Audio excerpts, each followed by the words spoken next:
So the question is the G7X Mark II a viable vlogging option in 2019 going into 2020? Let's find out.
Days came flying out of my shirt. I'm in Waterville, Maine. I'm doing a quick event tonight. Well, the event's not quick, but my time here is quick. As you know, lately I've only been vlogging during magic shows, so it probably seems to you like all I do are magic shows now, even though it's hardly what I do at all anymore, but much harder to vlog during a speech. The whole idea of this video was I've been wanting for a while to do a test of the Canon G7X Mark II. I've owned this camera for a little over 2 years. It's been out for longer than that, obviously. I want to do a test of this camera to see, is it still a viable vlogging option in 2019, moving into 2020, given that the G7X Mark III came out recently. Talk about that in a little bit. The question is, can you still use this for vlogging? Is it still competitive? I think it is. In fact, I wouldn't even touch the Mark III. In fact, I haven't touched the Mark III. And we'll talk about a few reasons why a little bit later. Most of them, if you pay attention to this space, you've probably heard a million YouTubers already talking about, but I'll give you my thoughts if you're interested. In the meantime, I am still blown away by how good this camera looks and performs. Over the course of this video, I'll take you through the gig and occasionally talk to you about what the pros are of this camera in 2019 moving into 2020 and what the cons are, and is it worth the trade-off and the price. Let's go over to the college. Good God, it's bright out right now. So, oh, now you can't see my face. Too much? Not enough. Oh no, what do we do?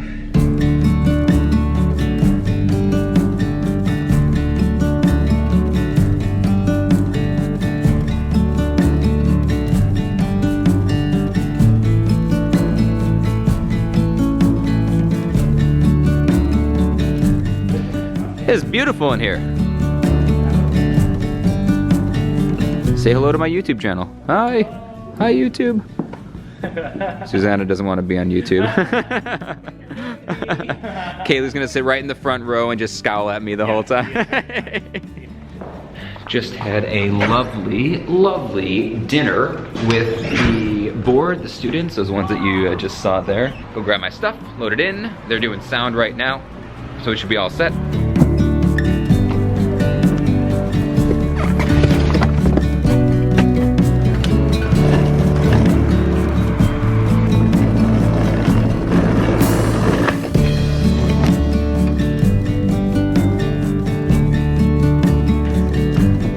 Check it, check. Oh yeah. All right, so everybody is gone.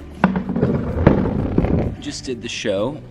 I obviously couldn't film the show itself because this camera would have only done 29 minutes and probably overheated before then. This is always the exciting part.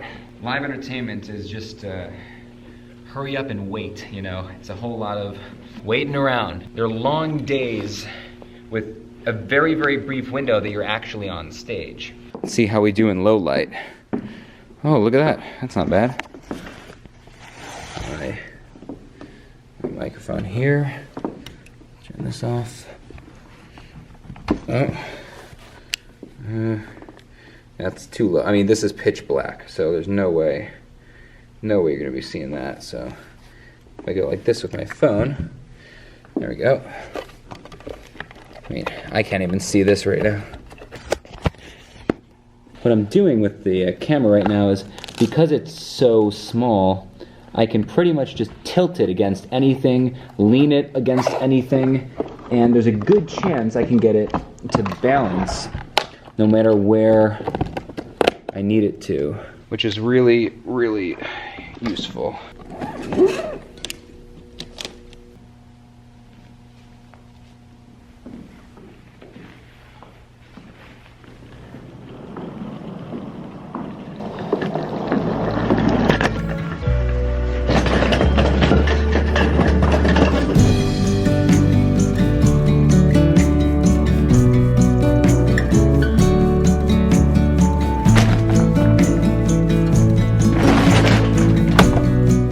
Okay, now you've seen a bunch of footage of the G7X Mark II. As far as I'm concerned, there are 3 primary qualities that you're looking for in a vlog camera.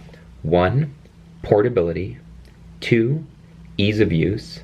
And 3, audio quality. And let's talk about all 3 of those back in the studio.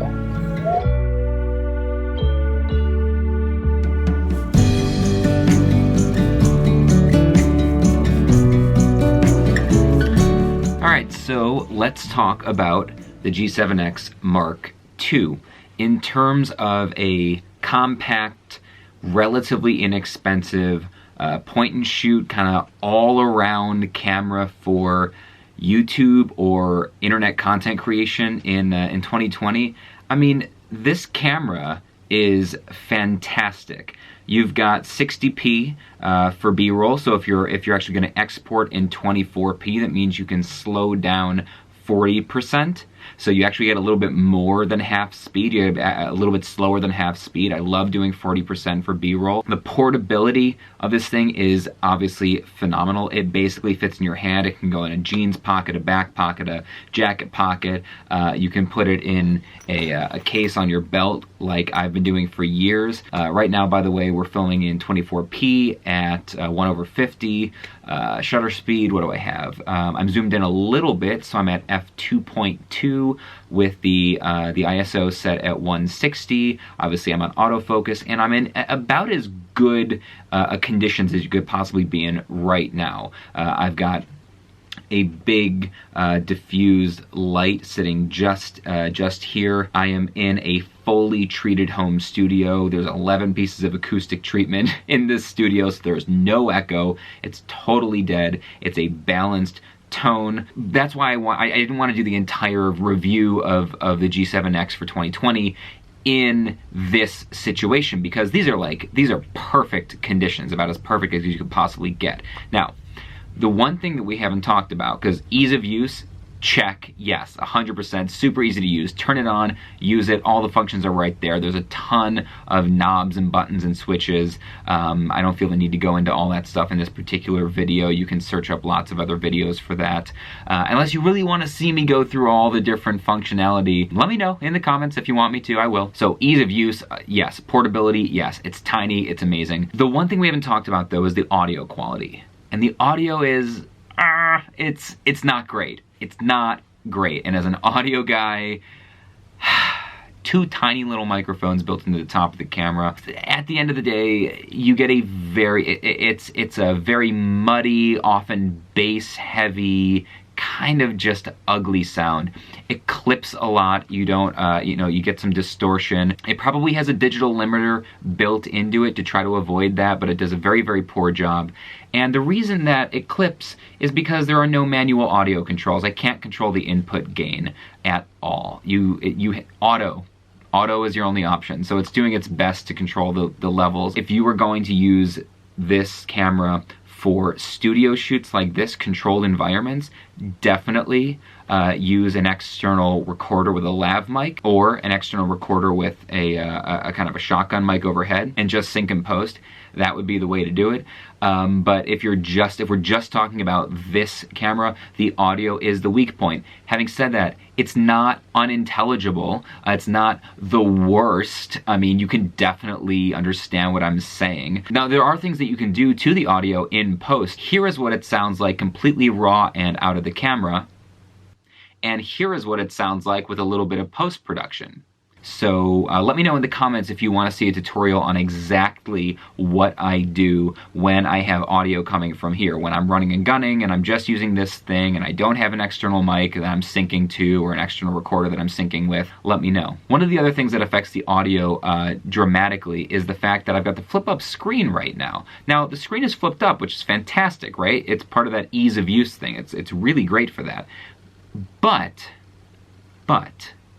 because the flip-up screen is directly behind the two little mics on top of the camera, it dramatically affects the tone. Because what's happening is my voice is hitting the screen and bouncing right back. So the microphones are sitting on top of the camera, so they're picking up my voice as it's hitting them, and then it's bouncing off the screen and hitting them again.